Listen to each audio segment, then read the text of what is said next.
Olá, boa tarde. Começando aqui pela Rádio Educativa FM, o programa Ensaios Futuros, a memória do festival, falando sobre o FIT Rio Preto, essa edição especial de 50 anos. E nós temos o prazer aqui de receber hoje Romildo Santana, atualmente diretor do museu, que idealizou e fundou aqui em Rio Preto o Museu de Arte Primitivista José Antônio da Silva. Ele que é jornalista, já trabalhou em TV, também mestre e doutor, com livre docência, lecionou História da Arte na Unesp por 27 anos, apaixonado pela arte. Romildo é ligado ao teatro desde muito jovem, tendo inclusive atuado e dirigido peças desde a primeira edição do festival. Romildo, é um prazer recebê-lo aqui na Educativa FM, seja muito bem-vindo. Maravilhoso. Adoro aqui essa emissora, músicas gostosas, é ótimo estar aqui. Romildo, você teve uma participação já na primeira edição do festival em Rio Preto, quando ainda era o Festival Nacional de Teatro Amador, lá em 1969. Como é que foi exatamente essa participação? Olha, tudo começa, na minha leitura, com a fundação da Casa de Cultura pela Dinorá do Vale. A Dinorá, ela dirigiu a Casa de Cultura por mais de 30 anos. Em 1968, inaugurou-se a Casa de Cultura. A Dinorá tinha um trabalho imenso na área da cultura há muitos anos, como jornalista, como arte educadora, como artista, né? E faltava a ela conceber um festival de teatro. E, naquela época, unindo forças principalmente com Humberto Sinibaldi e com José Eduardo Vendramini, né, se imaginou um festival nacional de teatro, né? E foi uma grande explosão. Em 1969 vieram grupos de várias partes do país, Isso também causou a ebulição de uma série muito grande de grupos de teatro amador. A própria Dinorá do Vale concedeu espaços dentro da Casa de Cultura e fez um teatro de bolso para ensaios e até para mini apresentações. Havia assim como se fosse de circo, mesmo uma arena no meio, né? E isso então frutificou muito dentro da Casa de Cultura. Como é que era a cena teatral até então, aqui na cidade? Olha, havia o Grupo Teatral Rio Pretense, né, que já funcionava há muito tempo. O Nelson Castro era o mentor e o diretor e tudo.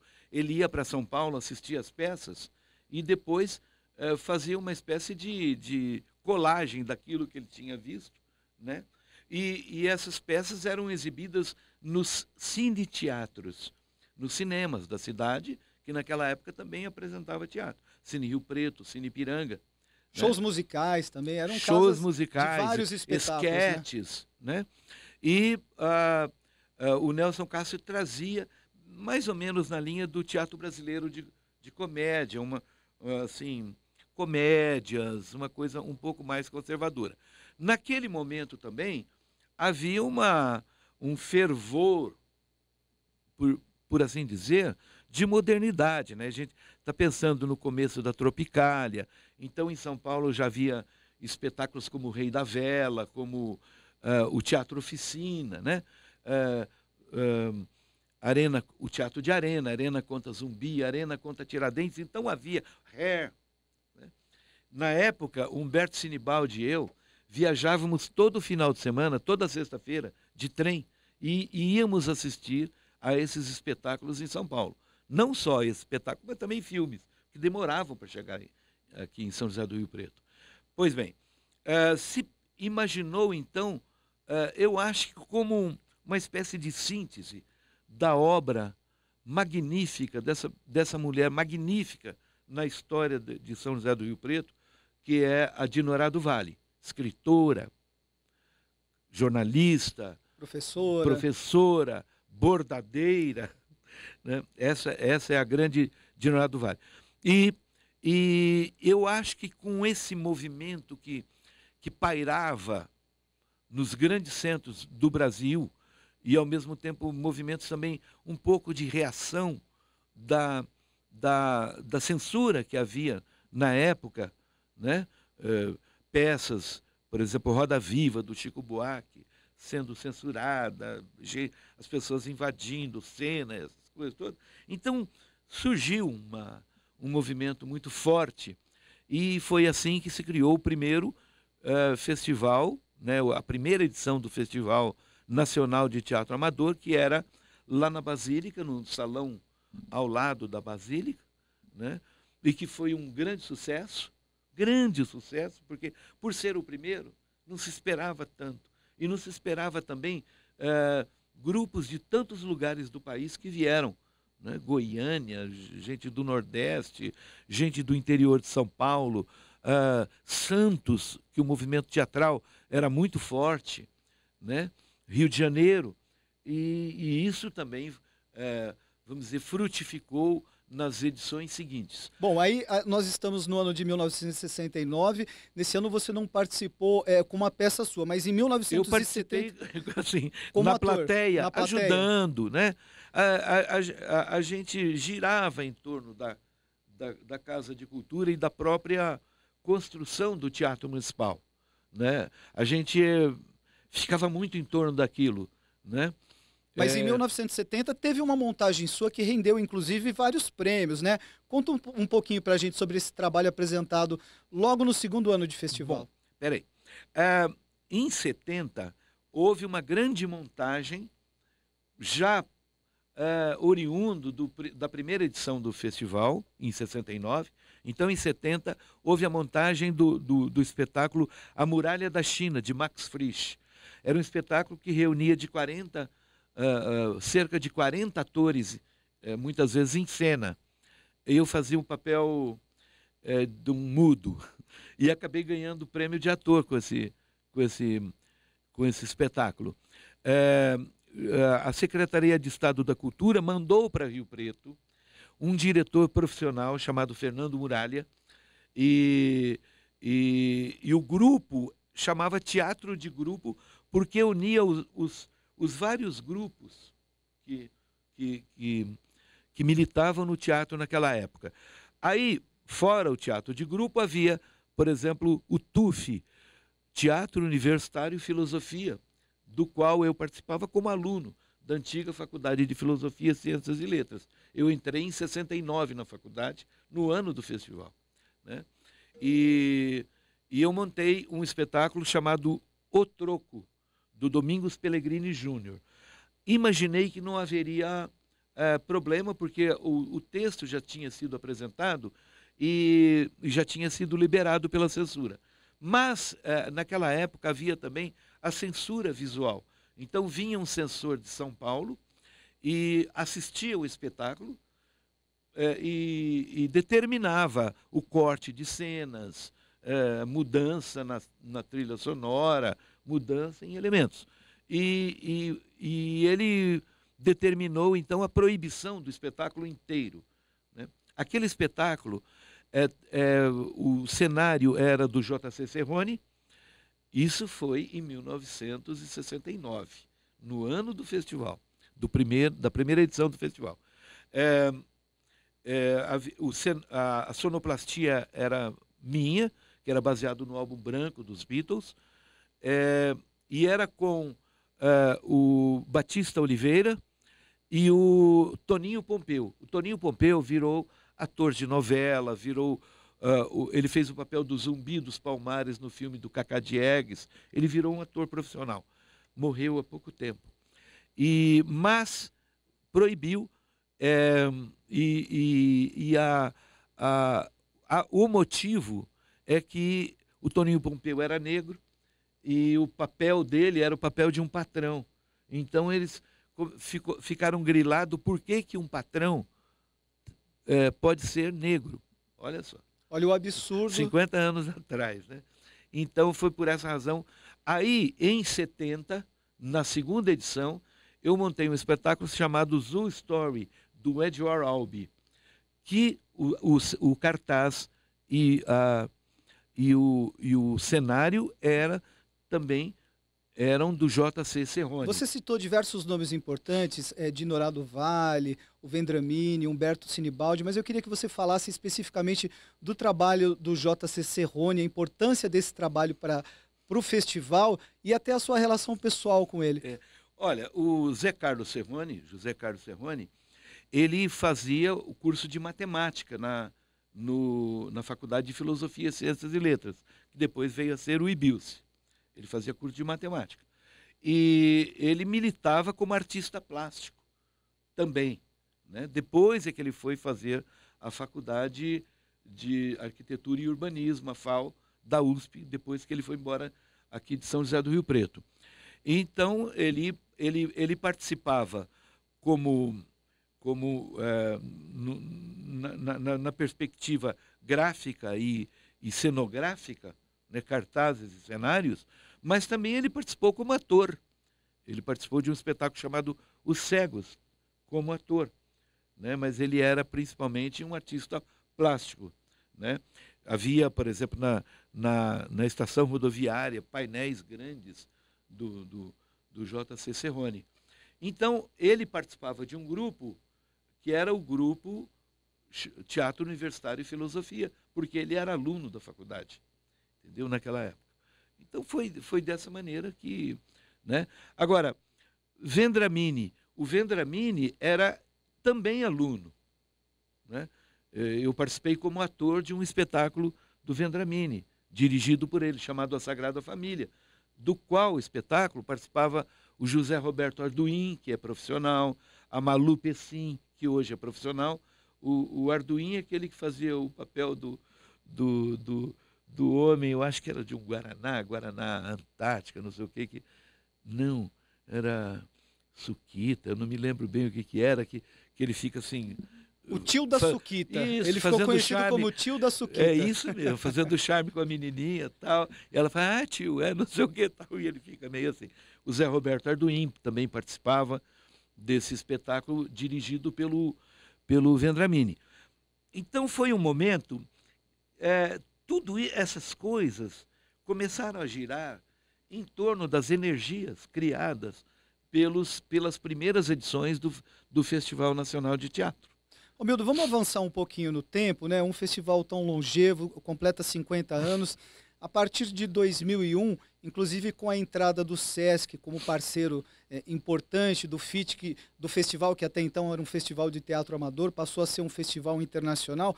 Como é que você enxergou essa internacionalização do festival? O que você acha que isso agregou à história do festival? Bom, as edições, da primeira edição até virar Festival Internacional, eu considero uma coisa assim, importantíssima em termos de cultura brasileira. Porque o festival, ele rastreava a geografia teatral do Brasil inteiro. Tinha até essa questão da representatividade mesmo, né? Sim, era importante que tivessem vários estados representados no festival. Grupos importantes da Paraíba, de Manaus, do interior do Ceará, o pessoal do Ceará mesmo, né? Edinardo, cantores famosos hoje, eram atores de grupos do pessoal do Ceará. O Edinardo esteve presente? O Edinardo foi ator... esteve presente, a Elba Ramalho também. Para quem não lembra do Edinardo, é autor e intérprete do famoso Pavão Misterioso. Pavão Misterioso, né? Pois é. A Elba Ramalho, uma série de cantores que depois despontaram, né, para a música, para o teatro, etc. A Cartacha, que ganhou inclusive um prêmio de atriz, e ela foi atriz de um espetáculo, se eu não me engano, de Caruaru. Aliás, os grupos de Caruaru eram muito, muito fortes, que ganharam vários prêmios. Do Paraná, a Nite Jacon, que depois veio a ser reitora da Universidade de Londrina, ela ganhou primeiros prêmios aqui nesse festival, gente do Rio de Janeiro e tudo. Particularmente, eu gostava até mais do Festival Nacional do que do Festival Internacional. Particularmente. Eu não estou fazendo restrição ao Festival Internacional. Pelo contrário, eu acho que... Ampliou os horizontes. Ampliou os horizontes.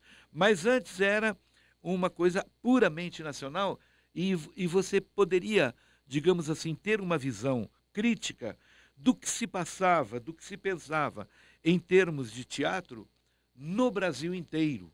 No Brasil inteiro.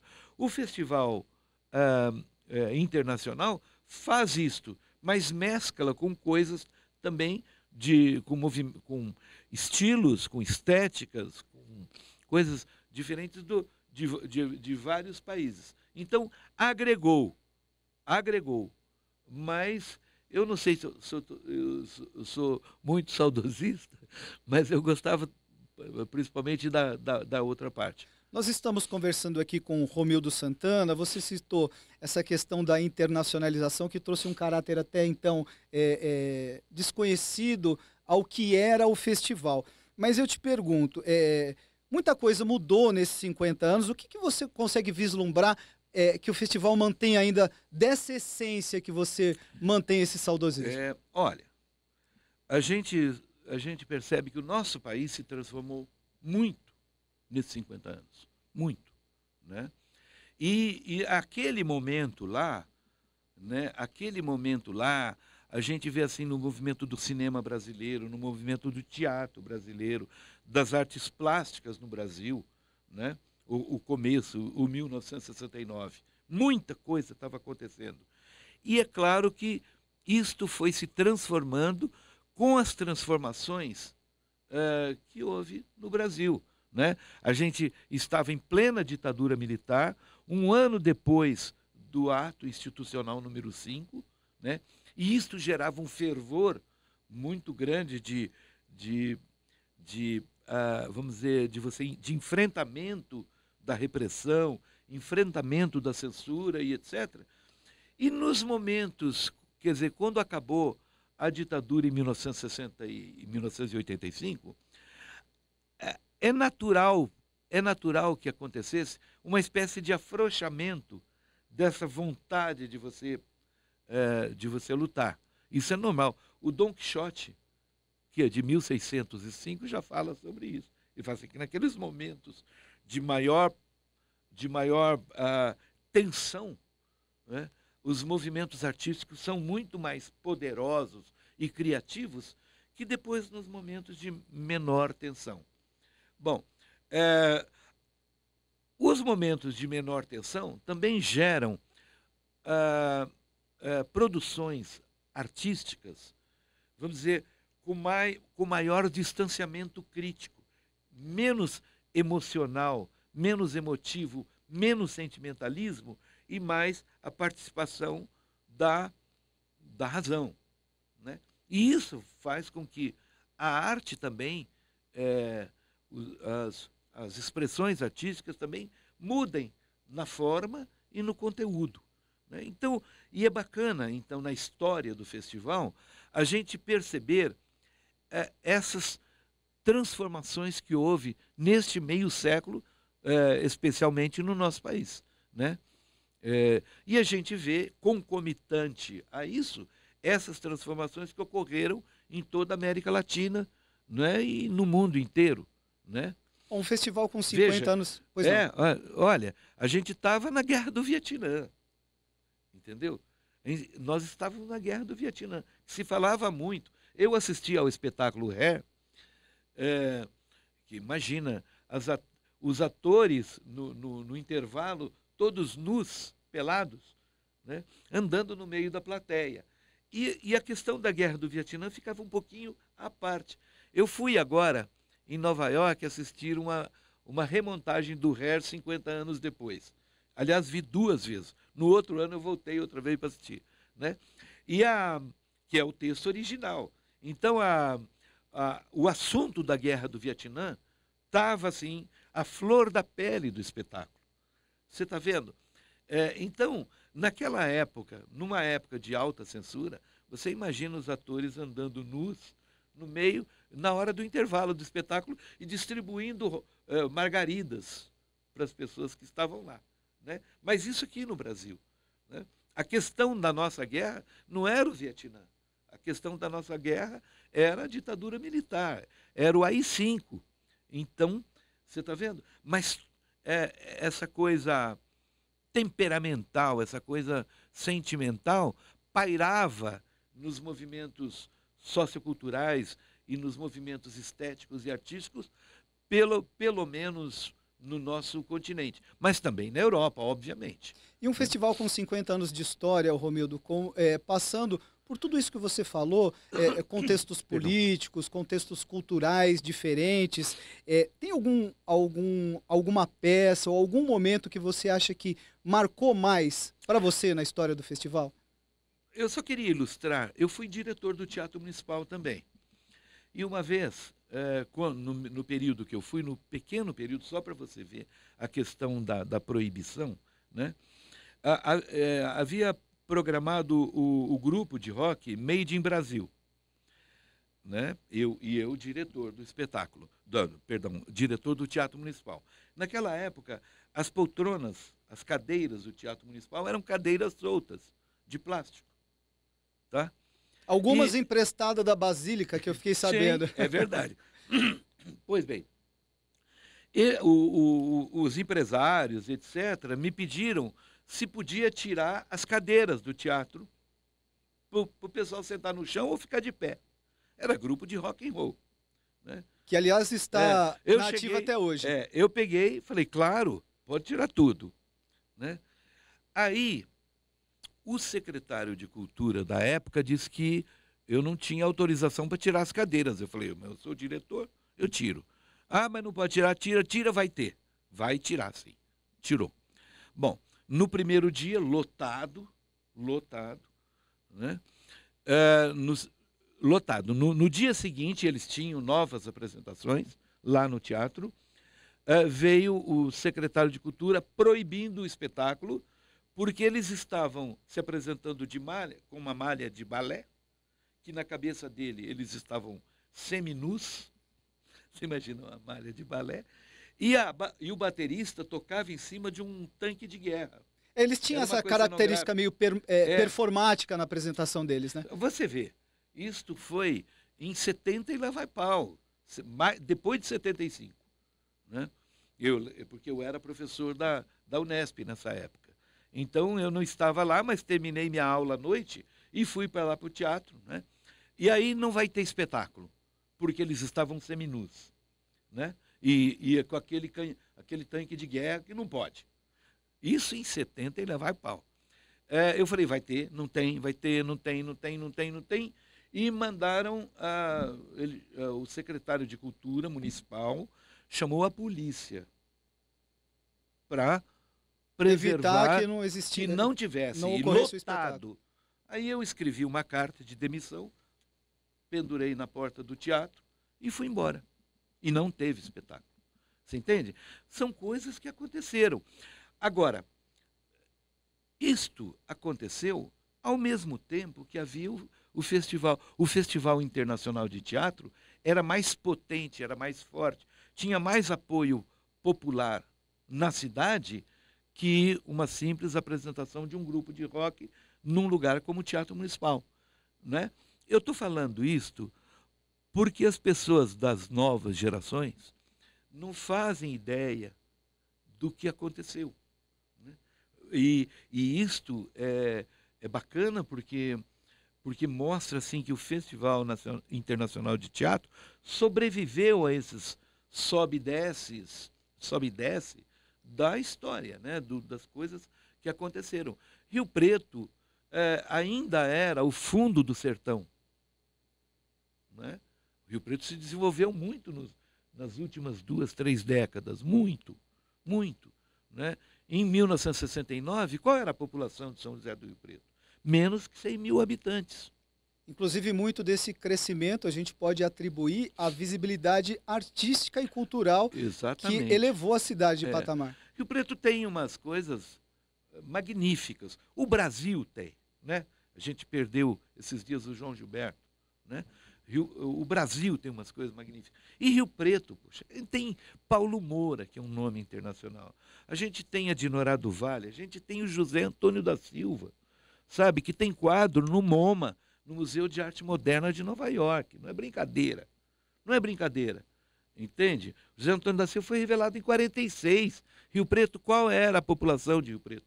Eu ganhei o prêmio Casa das Américas, em Havana, e dois, três anos antes, a Dinorah ganhou também esse mesmo prêmio, que é um prêmio muito importante. Na época ele tinha vencido esse prêmio o Antônio Weiss, o Chico Buarque de Holanda, umas poucas pessoas. E quando eu fui a Havana, na época eu não pude ir a Havana receber o prêmio. Não é porque por falta de vontade. Pulemos esse assunto. Mas está, né, subentendido. Está subentendido. Mas agora, há pouco tempo, eu fui 2 vezes a Cuba, depois fui até apresentar um filme meu lá, né? E eu fui à Casa das Américas. E o cara fala, puxa, você mora numa cidade importante, porque tem 2 pessoas ganharam o prêmio Casa das Américas na sua cidade. Então, poxa, a gente tem Paulo Moura, né? A gente tem José Antônio da Silva, a gente tem, né, o J.C. Serrone, artista de cinema, de teatro, de tudo, na nossa cidade. É arriscado atribuir a importância fantástica do Festival Internacional de Teatro. É arriscado dizer isso porque é assim, achômetro, chutômetro, né? Mas o fato já de ter um festival nessas dimensões já é uma coisa espetacular, né? Mas isso gera, né? Isso borbulha na cidade. Né, borbulha cultura na cidade. Né? E um país, uma cidade, ela é importante pela sua arte. Pela sua arte. Né? Assim, desculpa falar, mas você conhece, todo mundo conhece a Itália, né? Do Leonardo da Vinci, do Michelangelo, etc. Todo mundo conhece a Espanha, do Cervantes, sabe? Né? De Picasso. E muita gente hoje conhece Rio Preto do Festival Internacional de Teatro. Você conhece a Bélgica? Além do canarinho belga. Entende? Parece que os países, as comunidades, elas adquirem assim, uma visibilidade pela arte e pelos seus artistas. A gente sabe que a Inglaterra do Shakespeare, entendeu? A gente sabe a França do Molière, entendeu? Mas, às vezes, um país importante, né, europeu, né, a gente nunca ouviu falar. Aquele país, ele é bacana, ele é bonito, tem, né? Mas a Holanda é a Holanda do Van Gogh, entendeu? Entendeu? Então, Rio Preto é a cidade do festival. Rio Preto é a cidade do Paulo Moura. Rio Preto é a cidade do José Antônio da Silva. Né? Chama Museu de Arte Primitivista José Antônio da Silva. E tem pessoas aqui, né, nesta sala, né, que a gente está mudando para Museu do Silva. Sabe, Museu do Silva. Né? Silva é um dos sobrenomes mais comuns, né, do Brasil. Né? No Brasil e em Portugal. Né? E então você fala Museu do Silva, peraí, né? Mas é assim que é conhecido. Né? Então a gente está mudando até o layout do museu. Né? Muito bem. Tá certo. Quer dizer, o festival ele é importante por isso. Ele é congregador. Há uma espécie de comunhão de energias. Né? E não são só energias criativas, não são só energias estéticas, mas são energias socioculturais, energias sociopolíticas. E essa é a grande importância do festival. Né? Ele gera discussões sobre as transformações pelas quais o nosso mundo passa. Né? E aí a importância do festival internacional, o lado internacional também.